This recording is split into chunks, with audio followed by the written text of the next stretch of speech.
Hello, আসসালামু আলাইকুম। আশা করি সবাই ভালো আছেন।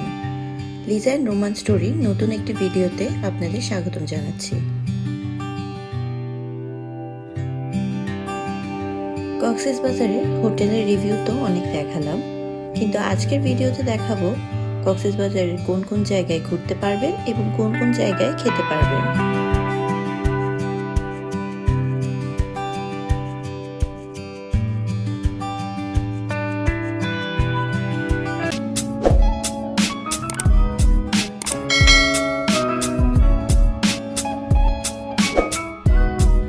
কক্সবাজারের আমাদের লাস্ট ভিডিওতে হোটেল উইন্ডি টেরেসের একটি ডিটেলস রিভিউ আপনাদের সাথে শেয়ার করেছিলাম। ভিডিওটি যদি দেখে না থাকেন তাহলে আই বাটনে এবং ডেসক্রিপশন বক্সে ভিডিওটি দেওয়া থাকবে, চাইলে দেখে নিতে পারেন। আশা করি ভালো লাগবে। এখন আমরা আছি মেরিন ড্রাইভ রোডে। আজকে এইখানে আমরা কয়েকটা বিচ ঘুরে দেখব এবং সাথে কিছু রেস্টুরেন্ট এক্সপ্লোর করব।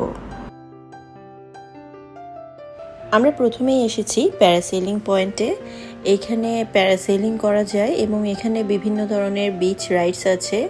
এই বিচটি হিমছড়ির একটু আগে অবস্থিত এবং এই বিচটি খুবই সুন্দর। এখানে আসলে মন ভালো হয়ে যাবে।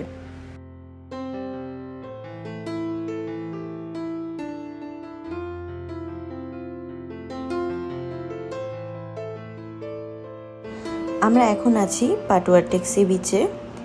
এই বিচটা আগে অনেক বেশি সুন্দর ছিল, যেহেতু এখানে মানুষের আনাগোনা তখন কম ছিল, কিন্তু এখন এখানে অনেক বেশি মানুষ আসা যাওয়া শুরু করেছে, যার কারণে এখানে প্রাকৃতিক পরিবেশটা কিছুটা নষ্ট হতে শুরু করেছে এবং একটু ময়লা আবর্জনা বেশি দেখা যাচ্ছে এবং এখানে হকাররাও এখন অনেক বেশি বসতে শুরু করেছে। এইখানে এই চাচার থেকে আমরা একটি আনারকলি ফল নিলাম, আর এর দাম পড়েছে 40 টাকা।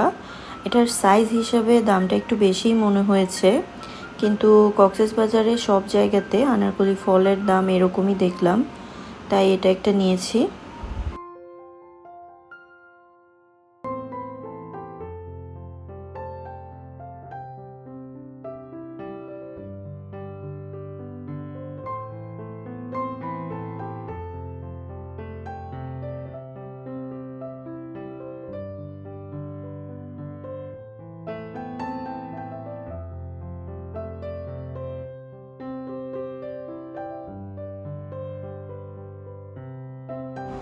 আর পাটুয়াটেক বিচের অপোজিটেই কোরাল স্টেশন রেস্টুরেন্টটি আছে।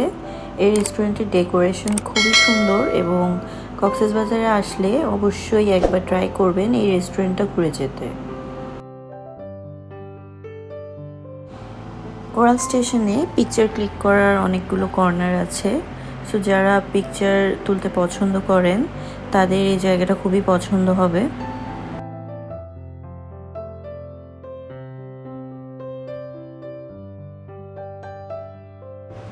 সন্ধ্যার দিকে এখানে বসার সাথে সাথেই সব টেবিলে একটা করে ক্যান্ডেল দিয়ে যায়, যার কারণে পরিবেশটা আরও সুন্দর হয়ে ওঠে। লাঞ্চ একটু লেট করে করায় আমাদের যেহেতু ক্ষুধা ছিল না, তাই আমরা এখানে কফি আর ফ্রেঞ্চ ফ্রাই নিয়েছি। পরিবেশটা খুবই সুন্দর হওয়ায় এখানে সব কিছুই ভালো লাগছিল। এরপর আমরা এসেছি নতুন ওপেন হওয়া কক্স কার্নিভাল ফুড কোর্টে, যে এখানে খাবারগুলো কেমন এটা দেখার জন্য। এই ফুড কোর্টটার ডেকোরেশনটা খুবই সুন্দর করেছে এবং পিকচার তোলার জন্য কিছু পয়েন্ট এখানে করেছে, যা খুবই ভালো লাগছিল।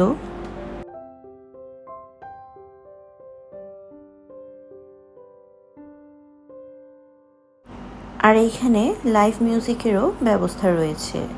আমরা এখানে আসার পর বেশ কিছুক্ষণ তাদের লাইভ মিউজিকগুলো এনজয় করেছি।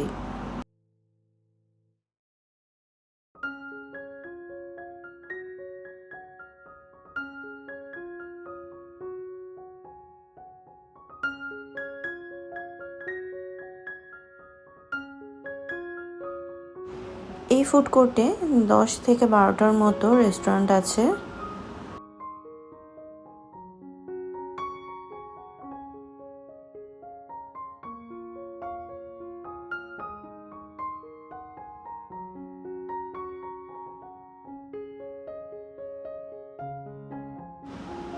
আমরা মোমো পয়েন্টস নামক এই রেস্টুরেন্টটি থেকে একটি বিফ মোমো অর্ডার করেছি, যার সাথে ইনক্লুডেড ছিল একটি বিফ নুডলস স্যুপ।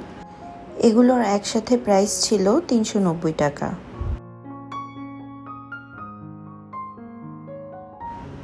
আর সত্যি কথা বলতে এগুলো কোনোটারই টেস্ট তেমন একটা ভালো লাগেনি।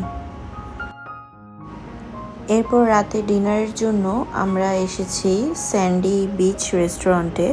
এটি কলাতলি বিচে অবস্থিত। এই রেস্টুরেন্টটা বিচের একদম সাথে হয় আমরা এখানে এসেছি।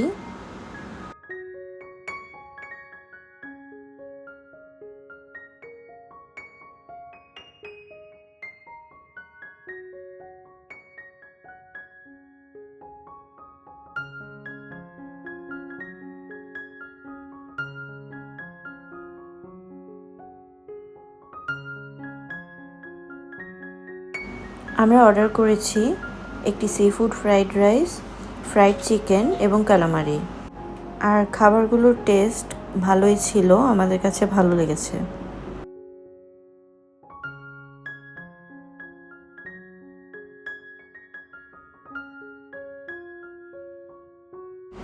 আর এখানে সবচেয়ে বেস্ট পার্ট হলো বিচের ভিউ এনজয় করতে করতে এখানে ফুড এনজয় করা যাবে। আর এটা হলো পরের দিনের ক্লিপ। আমরা দুপুরের লাঞ্চ আলগনিতে করি এবং এইখানে অনেক বেশি রাশ থাকে লাঞ্চের টাইমে গেলে, সো অনেক আইটেমই তখন অ্যাভেলেবেল থাকে না। আমরা যেটাই অর্ডার করছিলাম সেটাই অ্যাভেলেবেল ছিল না, সো আমাদের বাধ্য হয়ে তখন একটা ফিশ আর শুটকি ভর্তা অর্ডার করতে হয়েছে। ইভেন তাদের লইট্টা ফ্রাইও অ্যাভেলেবেল ছিল না প্রথমে, পরে তারা একটা লইট্টা ফ্রাই অ্যারেঞ্জ করে দেয়। আর তাদের সবচেয়ে মজার আইটেম হলো ডাল। তাদের ডালটা খুবই মজা লেগেছে আমাদের কাছে। আমাদের কক্সবাজারের ভিডিওটি এখানেই শেষ করছি। আশা করি ভিডিওটি আপনাদের ভালো লেগেছে।